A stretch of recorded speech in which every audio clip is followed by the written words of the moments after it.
sex and drugs and rock and roll. D'habitude, les salons du livre sont pas très sexe et rock'n'roll. Mes livres un peu, oui, oui. Mais j'ai souvent fait transposer. J'ai écrit un livre qui s'appelle L'Infante du rock et qui parle c'est un livre assez nostalgique sur les années 80 qui parle d'un groupe de rock New Wave. Qui est un peu calqué sur les Stinky Toys, mais à vrai dire, j'y ai plutôt mis des souvenirs personnels d'un groupe de graphistes qui était le groupe Bazooka dans les années 70, dont je faisais plus ou moins partie. Enfin, j'étais un compagnon de route en tout cas, puis on est partis ensemble des Beaux-Arts de Paris. Et en fait, les membres du groupe de cet ex-groupe de rock New Wave dans le roman j'ai changé les noms, mais en fait, ce sont les membres du groupe graphique Bazooka. C'est vrai qu'on écoutait beaucoup de musique à l'époque, mais c'était plutôt, on écoutait plutôt le Velvet Underground, Roxy Music, ce genre de choses. Et puis bon, c'est vrai que c'était l'époque du punk, donc voilà. Mais moi, j'ai jamais été très punk en fait. J'aimais assez les Sex Pistols. Par contre, les Clash, j'ai jamais accroché. Et je me suis petit à petit éloigné de ce genre de musique pour écouter plutôt du jazz ou de la musique baroque, donc ce qui c'est pas très rock'n'roll, hein. Il y a beaucoup d'érotisme, de fétichisme, puis une certaine franchise par rapport au sexe dans mes bouquins. Donc ça je le revendique totalement.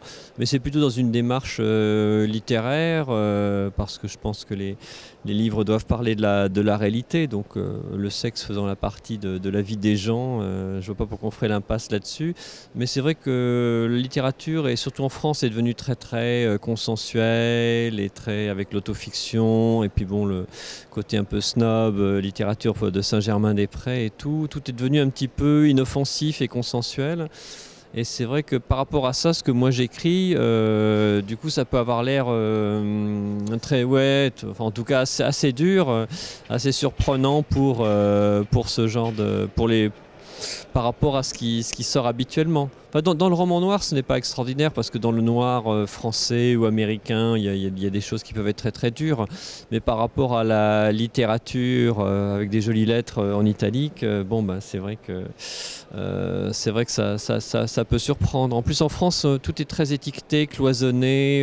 Le noir et le blanc sont deux zones totalement différentes. Ah oui, encore, oui. Mais maintenant, oui. Mais en fait, comme tout, un petit peu comme la BD était devenue à la mode, maintenant le polar est devenu à la mode. Mais du coup, maintenant, on a des écrivains qui ne sont pas des auteurs de polar, qui s'amusent un petit peu à faire du polar, mais du polar totalement fantaisiste. C'est-à-dire qu'ils ont, il y a un meurtre, il y a un commissaire de police, mais ça n'a même pas le réalisme qu'ont les romans policiers, même entre guillemets normaux français. Ce qui est amusant, c'est que avec mon dernier roman qui est sorti en automne dernier, mon avant-dernier, donc qui s'appelle Monsieur le Commandant, il est sorti dans une collection pas du tout noire, même si c'est peut-être le plus noir de mes romans, mais comme il est sorti à l'époque de la rentrée littéraire, puis je me suis retrouvé sur la liste du Goncourt, ce qui pour moi est totalement surréaliste. Et donc du coup, des tas de gens ont découvert ce livre-là et puis ont été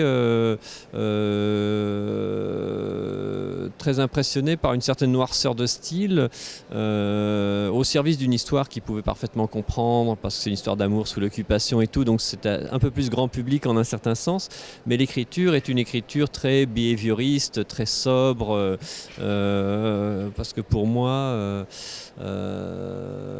les maîtres c'est des gens comme Hemingway, c'est des gens, et Dashiell Hammett, des gens qui ont découvert une écriture dans les années 20 et 30, qui ont mis au point une écriture extrêmement sobre. Et puis aussi, puisqu'on est en Belgique, Simenon, qui est aussi une de mes idoles. Je pense qu'il y a des écrivains qui le sont, mais comment dire, on les considère un peu comme des...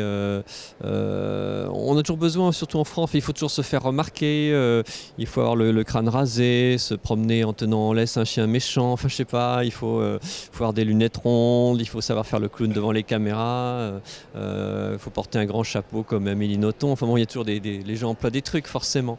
Mais bon, les trucs, c'est très éphémère. même si ça peut aider. Je pense que les vrais livres, les vrais bons livres finissent toujours quand même par être remarqués. Ça peut prendre du temps. Bonne question. Il y a beaucoup plus c'est comme dans le domaine de l'image, il y a beaucoup plus d'images en circulation et il y a beaucoup plus d'écrivains en circulation qu'avant. Donc oui, je pense qu'il faut encore plus jouer des coudes. Oui.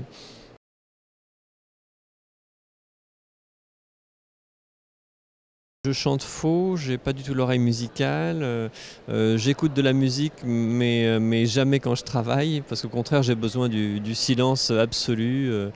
Non, quand j'écoute de la musique c'est plutôt après une journée de travail, le soir, quand je suis tout seul dans la maison où j'écris par exemple, à ce moment-là j'écoute de la musique et je choisis uniquement des morceaux qui ont rapport avec quelque part avec le livre en fait, avec l'ambiance, oui, oui. Par exemple quand j'écrivais, je crois que c'était dans Shanghai Connection, oui, j'écrivais des trucs sur la Shoah en Pologne, enfin des trucs très très violents sur l'invasion de la Pologne par les nazis et j'écoutais une symphonie d'Anton Bruckner et j'écoutais ça pratiquement en boucle.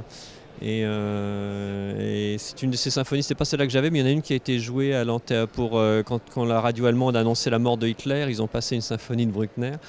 Et c'est une musique, c'est pas ma musique favorite, c'est pas ça, mais c'est une musique totalement folle et assez nazie, enfin très germanique en tout cas, mais avec des fulgurances absolument incroyables. Et pour moi, j'imaginais les commandos SS massacrant les gens avec la musique de Bruckner. Donc ça me mettait totalement dans le bain de l'histoire. Mais ça m'arrive aussi, je sais pas, d'écouter de la musique cubaine ou d'écouter. Il y a une époque, je travaillais tout le temps avec la bande son de In the Mood for Love du film là. Donc. Et puis aussi, quelquefois, ce qui marche toujours, c'est la musique religieuse baroque en fait. Non, mais le soir après l'écriture, enfin le Stabat Mater de Vivaldi par exemple, pour moi c'est parfait.